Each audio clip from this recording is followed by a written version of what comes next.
A century ago, 3 men faced the coldest place on Earth. Roald Amundsen, the strategist who conquered the pole, Robert Falcon Scott, the idealist who died chasing it, Ernest Shackleton, the commander who saved his men.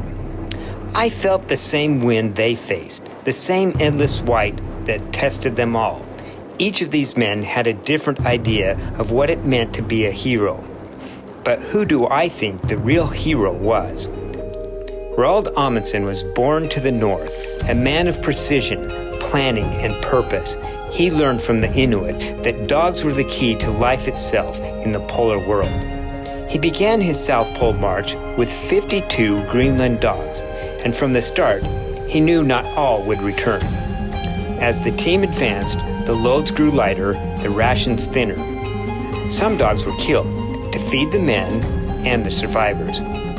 When Amundsen finally stood at the pole, only 11 dogs remained, lean, strong, and alive. His logic was as cold as the ice beneath their paws, but it worked. Amundsen reached the pole first, and he and his men came back strong and healthy. Robert Falcon Scott believed in courage, discipline, and human endurance. He brought dogs, but his faith was in ponies and motor sledges, the symbols of civilization and progress. He saw dogs as primitive, unreliable, unworthy of a modern scientific expedition.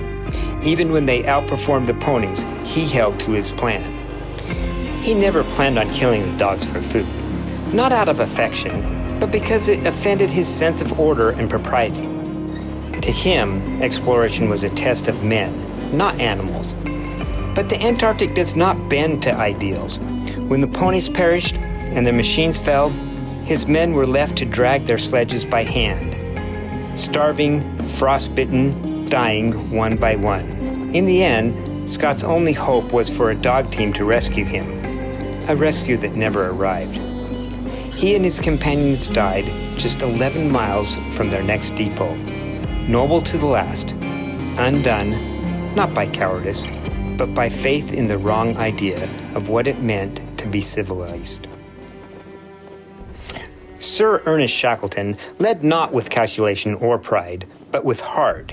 He knew survival depended on loyalty, man to man and man to beast.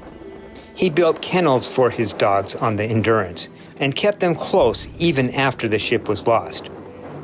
When starvation came, Shackleton faced the same grim choice Amundsen had planned for. But for him, it was heartbreak.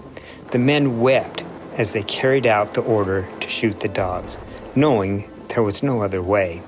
Shackleton shared their grief. His compassion for his animals mirrored his devotion to his men, and that same humanity brought every one of them home alive. Shackleton never reached the pole.